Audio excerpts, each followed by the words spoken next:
So welcome everybody. Thank you for joining our Global Business Collaboration Pledge with Us series.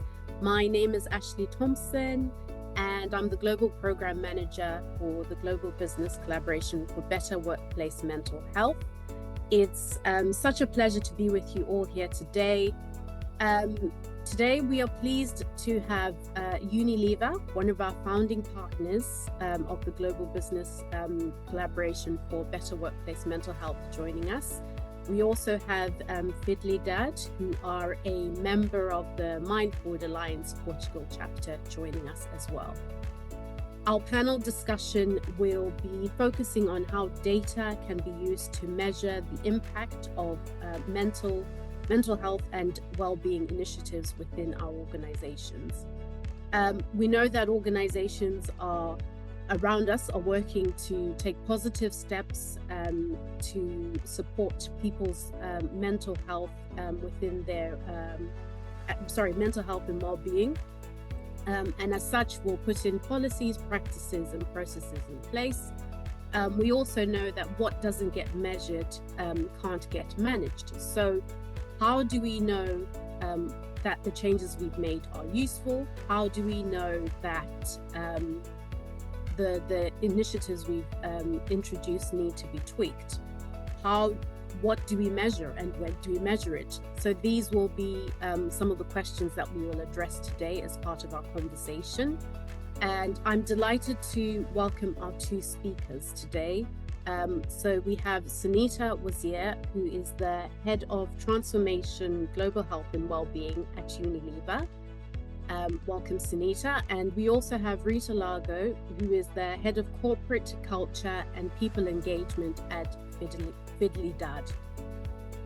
They're going to share their experiences of the use of data to measure the impact of mental health and wellbeing initiatives.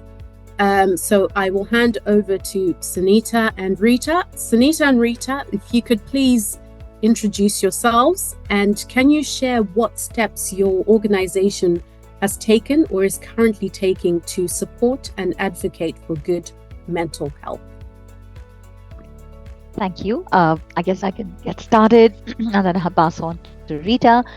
Good morning, good afternoon, wherever you are in the world. Lovely to be here and to have this conversation that is so significant and that we all need to focus on.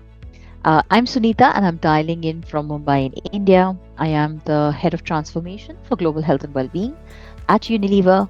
And I work to drive several of the mental health and well-being programs and also work towards our equity agenda in terms of ensuring that we support people across gender, life stages with their health and well-being. Did you want me to jump in, or maybe Rita, you want to go with your intro first and then I can jump in? Yeah.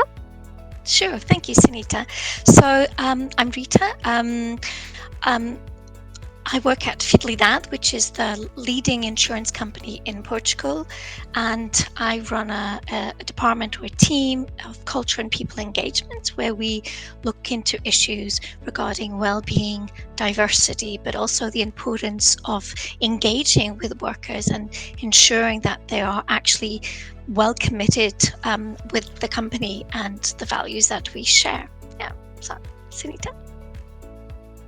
Super. And Ashley, thanks for starting us off with a very basic question, right? What are we doing to support our people's mental and physical health, and how are we enabling it? What are the programs and initiatives? What do you actually do when you want to help your people be the best version of themselves? You want to help them thrive. As an organization, the support we want to offer to add healthier years to our people's lives is essentially based on a very clearly embedded program that sits within the way we do business, because otherwise when it sits on the outside and it becomes one person or one team's responsibility, it sort of gets really hard to bring this to life and to actualize the program. So the way we do mental health is in fact based on the needs of our people. It's very much based on what we hear from them. So the how is informed by really good listening. And that's a part of our data strategy, right? Just really making sure we're listening to our people and we are constantly checking in, whether it is before, during, or after, the programs that we run. And another key pillar of our program is also our community. People within the business are really there to help each other. So we do leverage the power of our community. But our program itself is based on 4 pillars. And these are pretty much, I'm sure, that the same areas that many organizations work on for any systemic change that you want to make. But the first one is how we work with our culture. And culture is, the depiction of how people are experiencing the everyday feelings, in which would be our communications, our storytelling, how we make the annual campaign around World Mental Health Day come around. But the goal here really is to normalize conversations around mental health. It's to provide opportunities for people to be able to talk about what's going on with them, not only within classified safe spaces, but just about anywhere. Being at comfort, being at ease, sharing about what's going on, and knowing that you can actually seek support when you need it. A second key element is our leadership, and we work with leadership in many different ways. We've been fortunate. We've had very, very willing and supportive leaders.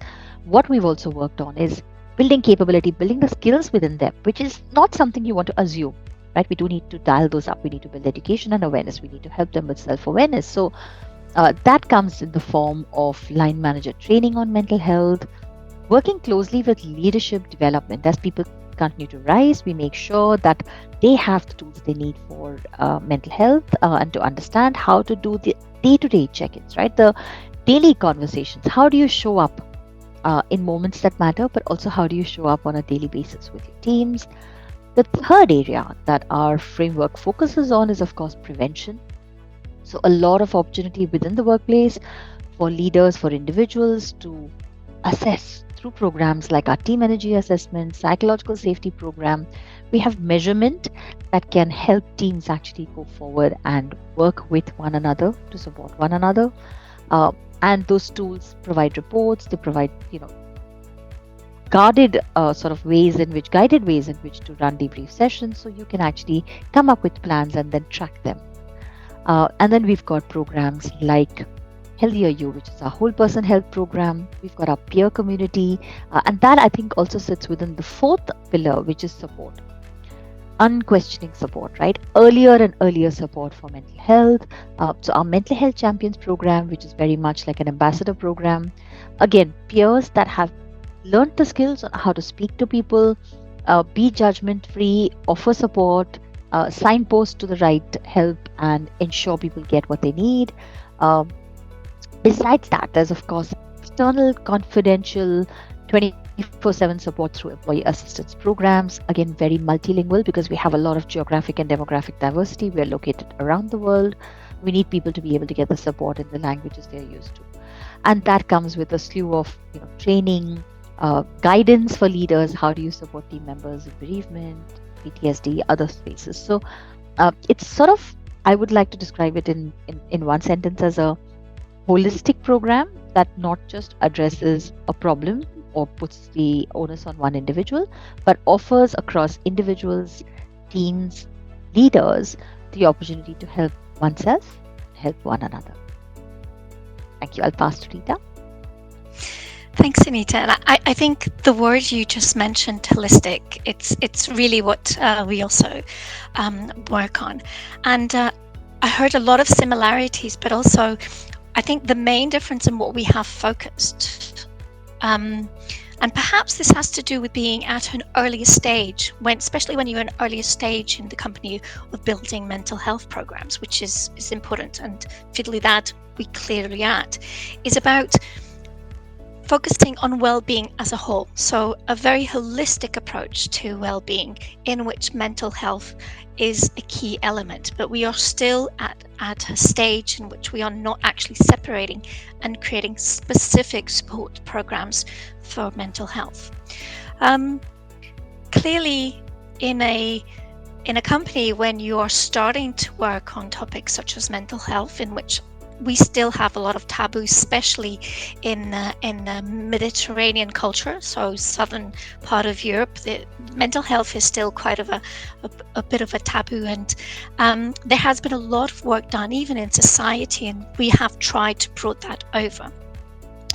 I think the key thing is trying to understand, in fact, that mental health doesn't actually have to do with mental illness on the one hand, but also the impact that work or life can actually have on your mental health. And we wanted to make sure that we actually separated mental illness from mental health, but we want to tackle both. We want to make sure that there is an approach. It's very easy a lot of times, or it's easier to talk about mental well-being. It's harder to talk about mental illness, and that is important. Clearly, one of the things that we've done and we continue to do is to ensure that when you are in a position of need, that there is the support for you. So support that might come in a financial way, in a medical way. It could actually come in counseling. It can come in a lot of different approaches. And there isn't a single solution. There isn't a tailor-made solution for each case that arises. So we have a dedicated team, which we call NOSH, which means us, translated into English. And it's totally confidential. And they will do, on a one-to-one basis, identify what are the needs that you have. A lot of the times we have found, especially following COVID, is that mental health was at risk within our workers because of isolation, because of financial problems. So sometimes you actually have to tackle what doesn't seem to be the immediate issue. So this very important and tailored approach is very, very important for us. Clearly, just like Sunita mentioned, leadership are key. They're absolutely key. They are the first person that can actually identify in a lot of instances if there is something that is factor of stress, is not making you very comfortable. So we have worked to ensure through training that leadership, they are not only able to identify signs and understand them, but also able to act. So we developed a program which we called was First Aid Psychological Support. So our leaders are not counselors, they are not experts, but we want them to be able to identify first signs, even at times when the person itself hasn't identified. And for us, this program was quite important. And I might as well share a little bit that we found a little bit of stigma, and that is something that we had to work in leaders in trying to explain to them what mental health and mental well-being meant and the impact that they could have in work. So even in doing training, we had to do a step back and actually understand that we had to actually address that mental health has nothing to do specifically with mental illness. It could, or it doesn't have to, but it can arise from a number of different factors: pressure at work, home issues, lack of sleeping, a lot of demands on work. So we went to understand, and this is where data came from, we went to understand what were the main origins that there were for these stressful factors for our workers. So we do every 3 years a comprehensive study on psychosocial risk factors that are at work. And this allowed us, on the one hand, to understand what were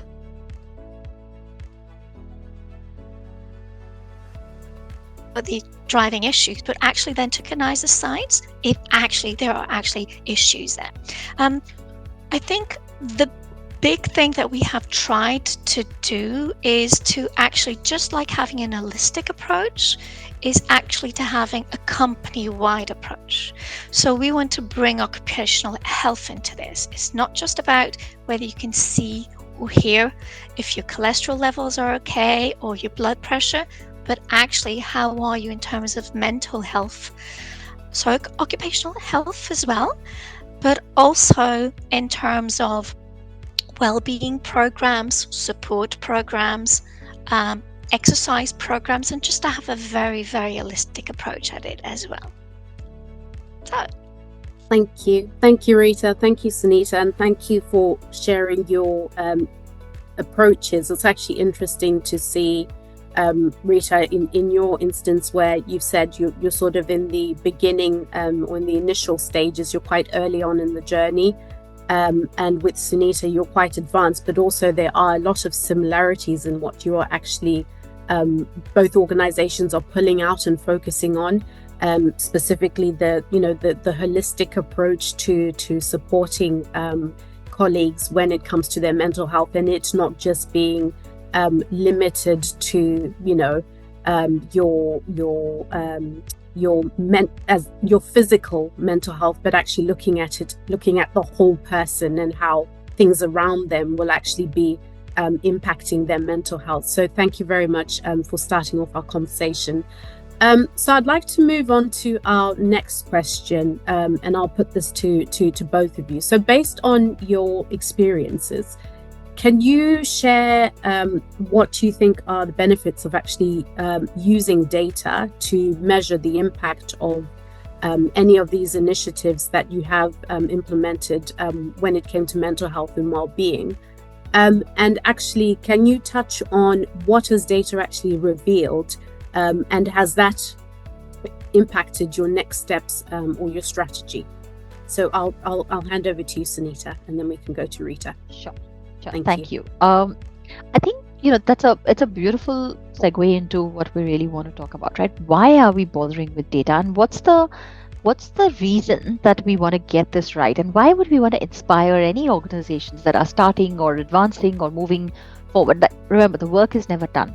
We go in with all humility, believing that even if we've been doing this for several years, we need to keep learning from one another, and that's so important to this journey, because this is relatively a new area that we're working in.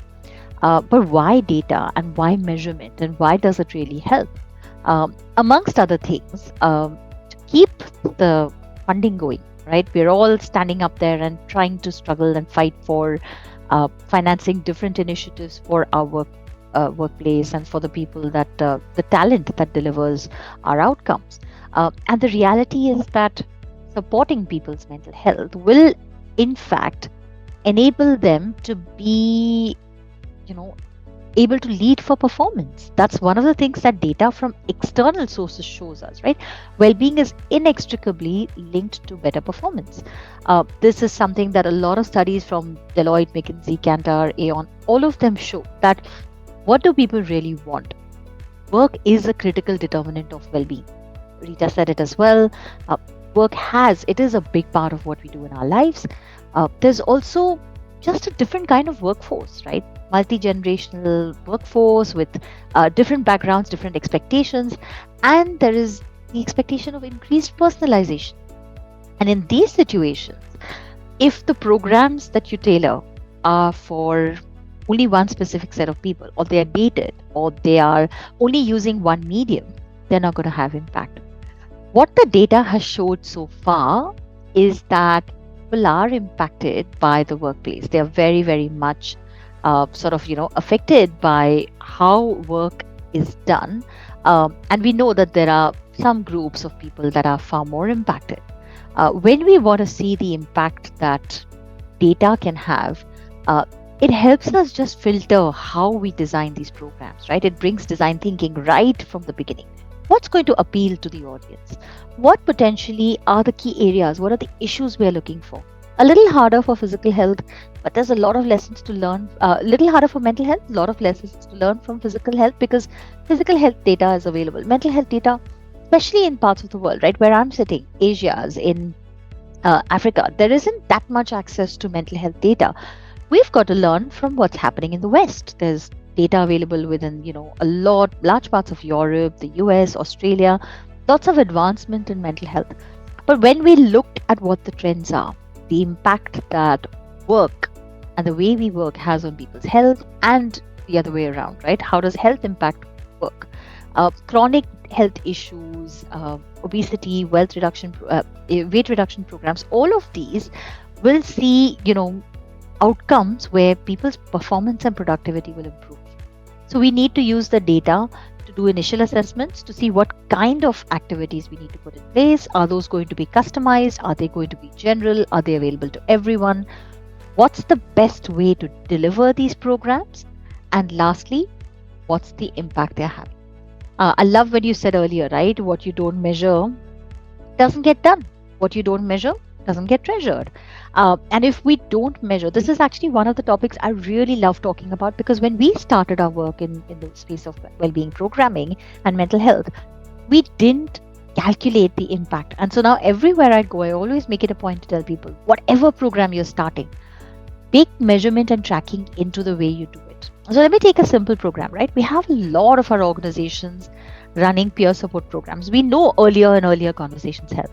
But if you launch a wonderful mental health champions, ambassador, mental health first aider, psychological first aider programs, all of these, but you don't keep track of how it's progressing.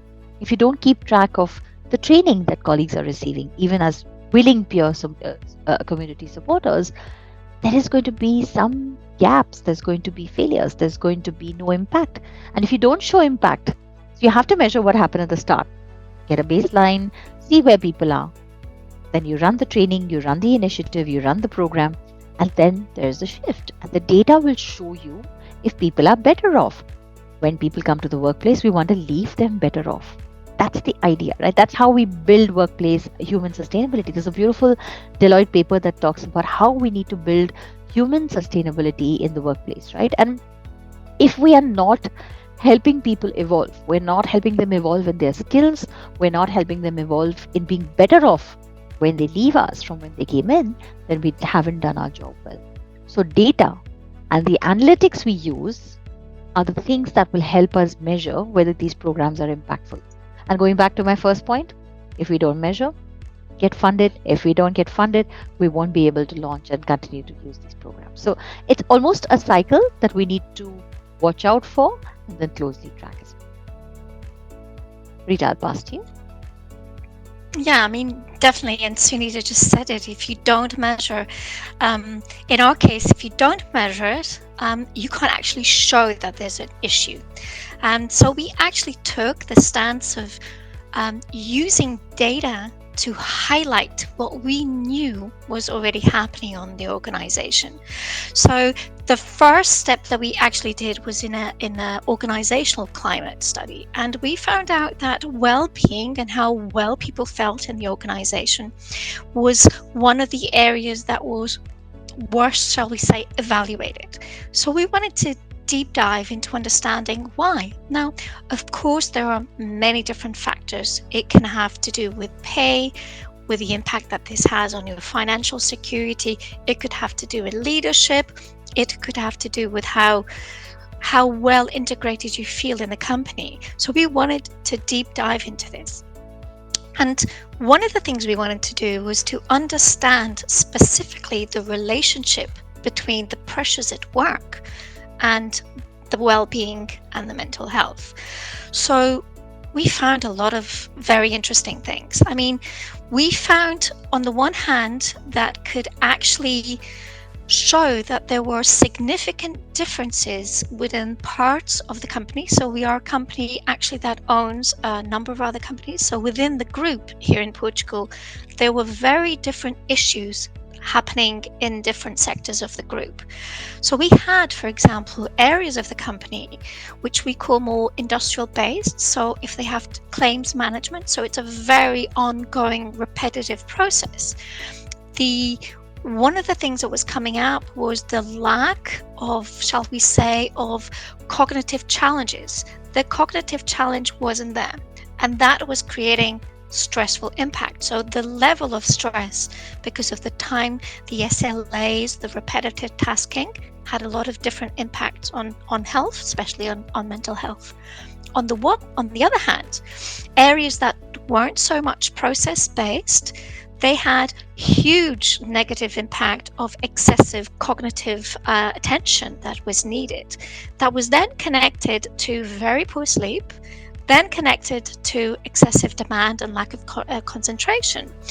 And curiously enough, or not, women suffered even more of these levels of stress, and they had to do, of course, with the balance that they had between tasks and responsibilities in the work place and at home. And so these kind of data allows you to really understand the underlying problems.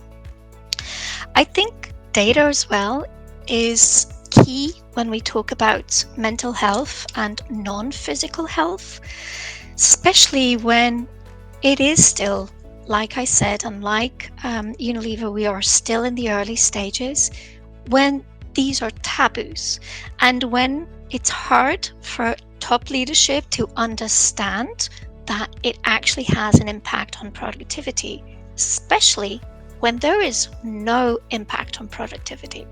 So when you have no sense of urgency because you don't have higher absenteeism, you don't have higher health leaves, you don't have more people not producing, how do you create the sense of urgency that you still need, and probably even more than ever, to take care of mental health?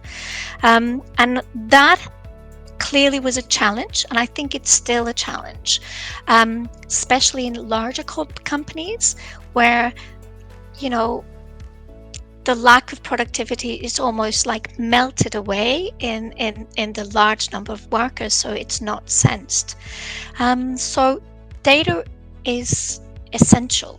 And sometimes, and I can share a very recent study, we just finished a study 2 weeks ago, sometimes the non-existence of data in itself is a highlight. So we had an average response rate of around 65% for the last risk at work study that we did, and we had one area that had 20% response rate. For me, that's a red flag. That's saying that these people are not even well enough to answer. So again, looking at data, you can look at it in a lot of different ways. What it tells you, or when it doesn't exist, what it doesn't tell you. And I think the big challenge here is measure. And Sunita said, and we have tracked and measured every single initiative that we've put in place, but it takes time. It actually takes time once you start a study, or once you start a training on first aid, psychological first aid for leadership. It actually takes time until you actually see the benefits of it. So you really have to, to dwell on. You can't expect things to change in the first year or in the second year, but it will change. It will get better. And especially, and perhaps the most important thing for me is, it becomes more natural to talk about it and to actually ask for help. But for me, the big thing is using data to create a sense of urgency when there is no real sense of urgency that is seen. Yeah, and I think that's really, really important. Thank you very much. So thank you to both of you for making the case for data, the reason why we're here today, but also showing the differences based on the stage that the organization is at, and also for drawing light to sometimes our focus is on making sure that we get data, but what happens when we don't get data?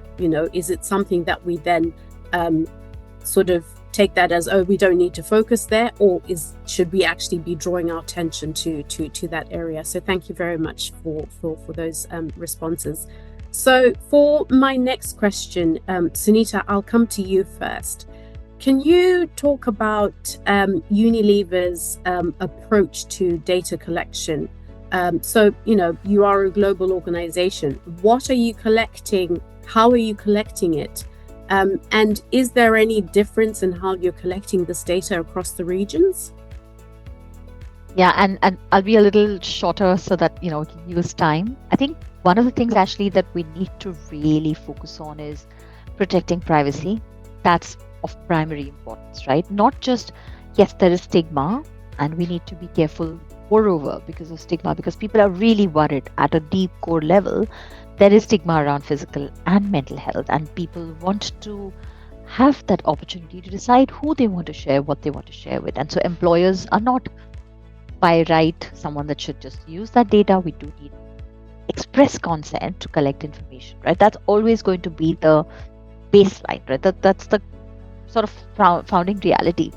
But from there, going to beyond privacy, there's also need to weigh return on investment, right? When we are running programs, sometimes we tend to be a little sort of with blinkers on, where we are running the programs we believe will work. As practitioners, we do work like that. But instead, running programs that actually have an impact and that are used and that can work for different sets of people, and they are able to have the right kind of information. We are collecting data that's only absolutely critical, making sure we are dealing with it responsibly. So we need to collect data across different pieces, right? So one is when you're doing the whole person health program, you do need to offer different kinds of programs, right? Platforms. So you will offer employee access programs. You'll offer, let's say, mental health, providers. You will offer meditation apps. You'll offer sort of personalized self-help trackers and others. Those will come in the space of employee self-use kind of programs, right? So that's one, and you want to make sure you're collecting tracking data on those. So those are employee health platforms that you have consent on. They are personalized and individuals use them, and you can scale education and awareness through those. So that's one set of programs, that data. Another set of programs that you need to have is the more critical ones, the digital health records, right? Employers need to maintain them, we track them, and those are sort of more the longitudinal data on an individual level. Those are, of course, protected heavily across different ways of measuring it. But what's really important is handling that data to get the best kind of insights. The third one is, how do you use this data to get insights to inform your programs? How do those programs then mix that individual anonymized information with the available external public health information, statistics and standards? And why don't you look at all of that? And when you bring it all together, what you do is deliver better and more updated programs and solutions. And as far as possible, with these parameters, offer customization and personalization for every individual. So the data itself will be determined by the programming, and the programming always has the individual at the center of it, or the team at the center of it. And therefore, they have to really speak to one another. It has to be a really symbiotic relationship, and each one informs the other. The more individuals use programs, the more we need to keep running them and refining them and improving them. And equally, the more impact we see a shift, a measurable shift. For physical health, you have scores, you can see what's going on. With mental health, a little more difficult, right? People have to self-report it. They need to talk about what's going on with them. We don't have accurate measurement, and therefore, that's a tightrope we will keep walking. But it is the foundation on which programs in the space of mental health and well-being will be based. Thank you, Sunita. Rita, I'll come over to you. So what would you say is Fidelidade's approach to collecting mental health and well-being data? And when would you say is the right time to collect the data? And what do you do with the data once you've actually collected it and it's sort of in your possession? I mean, like I said earlier on, we are in an earlier stage than what Sunita described. So our focus on data collection has mostly been, shall I say, for a diagnosis. So not so much in collecting the data on the programs. Yes, we do, but we don't have many programs running. So the big insights are actually coming for understanding what's going on. We tend to use, on the one hand, what we have is HR coach, business coach that are very close to the teams, and a lot of the times we forget the importance of qualitative data, which is just as important than quantitative. So this one-to-one knowledge and these insights coming in, that also allows us then to connect to the quantitative data and to actually try to understand what's going on. Our approach, or my approach when we actually started this program, was coming from a very analytical background and working in a very analytical driven company and top management. the insights and the data we use to create this sense of urgency that I just spoke. So it's almost like you can't pinpoint it, then you have to show it. And even then, sometimes you can be asked things like, well, maybe the sample wasn't big enough, maybe people didn't know what to answer. And there's always a lot of questions, even on quantitative data, especially that it has to do with these kind of subjects. So my advice would be, if you need to make a case in your company, then if you need to create a sense of urgency, use data to do that. And you might need 1 study, 2 studies to keep consistency and to show that there actually are things that need to look into. So that is clearly one thing. The other one is, I'm not sure there is ever a right time once you go onto this journey. I'm not sure that you have to do it every 2 years or every 3 years. And you have to have the flexibility of understanding what's going on the company. And it's almost like hearing, we have an expression here in Portugal, which is like the radio corridor. So hearing the conversations going about and feeling that. And then once you feel that, you might actually want to use data into it. We have used mostly data in wellbeing generic and not specifically into mental health. And one thing that we have found, and one of the reasons that we did this, is there is a clear issue of lack of psychological security that we have here. And until we are really able to tackle this lack of psychological security, which has a huge impact on mental well-being, then we have to tread a little bit more, lighter how we tackle this. And I think when we talk about data and mental health, you don't have to do a specific survey on mental health. There's a lot of different questions and there's a lot of different things that you can understand, and you have to make those connections.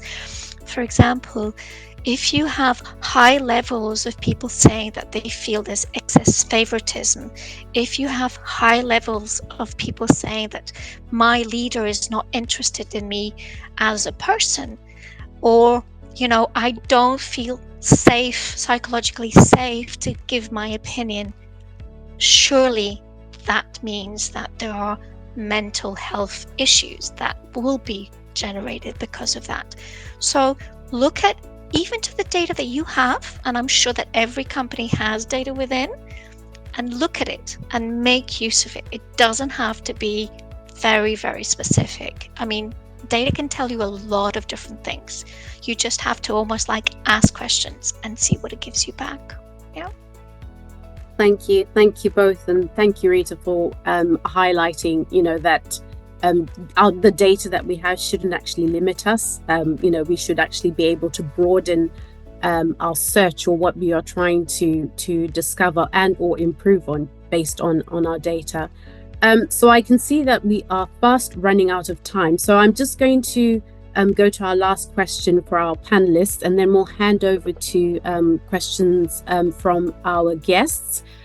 So the question that I'm just going to ask both Sunita and Rita is, we have lots of leaders and managers who I imagine have joined this call today and are wondering, okay, how do I use this data to measure the impact of these programs?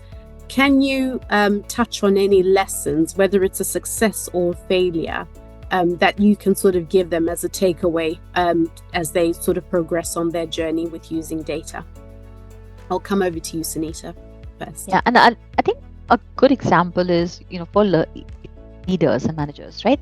We tend to put a lot of emphasis on the way they're leading, right? There's tomes and books written about how people don't leave organizations, they leave leaders, and we've always, in a way, demonized. Though many of us are leaders and line managers, we kind of tend to demonize the image of individuals because of the impact. And that's true, right? That workplace relationship has an impact on every individual. So how do we support them? How do we help them use the right data? I'm going to go very simple. Most often, if a leader walks into a room and you ask them, could you tell me what's the mental health of your team? What is it like? They'll go with, all right, I had coffee with this one the other day. They said they were fine. I check in, we have a drink sometimes on Thursdays before we head home. They seem okay. They seem to enjoy what they do. We have a few laughs. They're fine. So they'll be like, yeah, they're fine. Uh, and then I usually ask these same leaders, what if we gave you a simple tool to ask questions that will get you this information? So, very simple, short tool, 5 questions, just asking people more specifically to share what's going on. And do you think you'll hear the same piece? Very often, you'll find that the simplest of already validated questions will unveil or reveal what's going on with the team.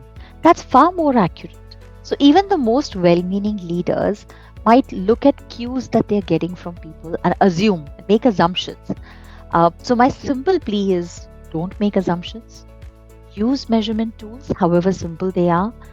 And if you are asking questions, then please follow through and have a conversation around it. Don't just ask people how you're feeling and then walk away. So it's really, really important that when we initiate gathering data, we are closing that loop, having a conversation to support people. So let's say you have a team of 50 people sitting in different parts of the world, and let's say 10 say that they're overwhelmed because of the volume of work or there's big change happening. Make sure they're getting some support. You have to make those connections. They need to call the EAP. You need to remind them, here's a confidential service, talk to someone, here's what happens if you talk to them, right? So it's really, really important for leaders to learn to close that loop. And stigma can sometimes prevent that. So we need to help our leaders become far more comfortable listening to, acknowledging, not being judgmental, becoming self-aware that their reaction, that moment of truth, is where psychological safety is built or broken, right? That trust can be broken so easily with a very judgmental reaction. So I do think it's important to not just use tools and solutions, but also follow through. That's 1 to 100, a job well done, right? Otherwise, it's like, yeah, you're asking a question, but then you're leaving the unfinished. So, yep, over to you, Rita. Yeah. Maybe just before I answer, I just want to go back to something that I just quickly remembered was about the data is to help you create this use case. And sorry, Ashley, about just rewinding a little bit, but it helps a lot if you have a benchmark, because then people can't actually say, well, okay, this is the situation here. I mean, maybe somewhere else is worse. This is fine. If you have benchmark, that for sure will help you. So make sure that you find methodologies that are studied and proven. I mean, for example, we use COPSOC a lot of the times, and that you have benchmark for your country, because it varies from country to country, and that will definitely help you. So sorry, Ashley, but coming back, I mean, definitely, I 100% agree with Sunita. And continuing on the leadership, I would actually say, leaders are people too. So don't forget that they also need support, and they also might have mental health issues, and they also need to be supported. I mean, a lot of the times we read these amazing books on how to be the best leader, is that everybody seems to talk about leader as a superman or a superwoman. They're just human. And if you don't, as a leader, focus also on your mental well-being, then you will definitely never be able to help your team. And if you show, if you're in a safe space with a safe team, and you show that it's okay, to be vulnerable, it's okay to ask for help, it's okay to struggle, and that can be overcome, I think that has a huge part. And a lot of the times leaders, I think they like the idea of being super leaders and supermen and superwomen, and it's almost like, no, my team has issues, not me. And then one day, they're either in burnout and things. So organizations need also to focus on the well-being of leaders and leaders themselves. They have to lead by example. Just like they lead by example in terms of empowerment, autonomy, learn by mistake, lead by example in terms of mental well-being. That would be my take on it. Thank you very much to both of you, actually, for, I think, bringing us back to the focus of the human. Remember, we mentioned the holistic and the whole person. So to remember that even when we are referring to data in these organizations, there is a person behind it, and there is a person behind the leader as well. So thank you very much.